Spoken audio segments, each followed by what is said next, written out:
Hi guys! ఇవాళ మన weekend special recipe వచ్చేసి చికెన్ పకోడీ అండి. పైన ముక్కేమో క్రిస్పీగా, లోపలేమో మెత్తగా జ్యూసీగా, మంచి స్పైసీగా టేస్ట్ అద్దిరిపోద్ది. రెసిపీలోకి వెళ్దాం రండి. హాఫ్ కేజీ కడిగి శుభ్రం చేసుకున్నటువంటి బోన్‌లెస్ చికెన్ తీసుకొని, ఎటువంటి వాటర్ లేకుండా ఉన్నప్పుడు ఉప్పు యాడ్ చేసేసి హాఫ్ అన్ అవర్ పాటు మ్యారినేట్ చేసి పెట్టుకోవాలి. ఆ తర్వాత సరిపడా కారం, గరం మసాలా, కోడిగుడ్డు, ఆ తర్వాత కార్న్‌ఫ్లోర్ ఒక హాఫ్ కప్ అండ్ బియ్యపు పిండి ఒక టేబుల్ స్పూన్ వేసేసుకొని బాగా పైన చూపిస్తున్న విధంగా ఇలా కలుపుకోవాలి. కావాలనుకుంటే కలర్ కూడా యాడ్ చేసుకోవచ్చు. ఆప్షనల్ అది. ఆ తర్వాత నూనె ఇలా బాగా వేడెక్కిన తర్వాత మీడియం ఫ్లేమ్‌లో పెట్టేసుకొని మనం చికెన్ వేసేసుకోవాలి.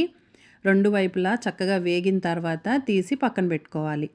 అంతే మన పకోడీ అయితే రెడీ అయిపోయింది. దాంట్లో కొంచెం మంచిగా గార్నిష్ చేసుకోవడానికి ఇలా చిల్లీస్ అండ్ కరివేపాకు రెండిటిని కూడా ఇలా ఆయిల్‌లో ఫ్రై చేసేసుకొని నిమ్మకాయ పిండుకొని తింటే సూపర్ అంటే సూపర్.